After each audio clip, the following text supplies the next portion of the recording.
ay mag-ground breaking na lang natin. Okay. And then, youth for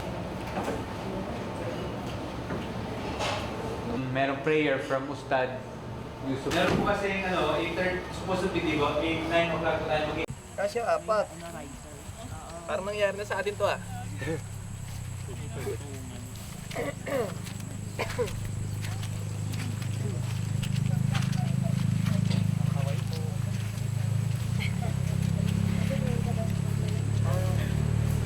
Alam mo, dito kami nag-usap, yung sa ulan na pinakita ni Dan, pupulutin muna natin. Siya yung kailangan.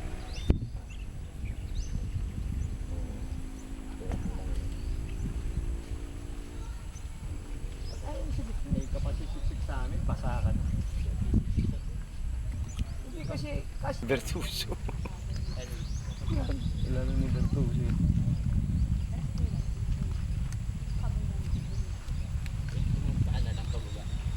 Pwede.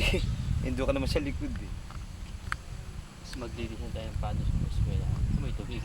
Pupunta natin sa eskwelahan.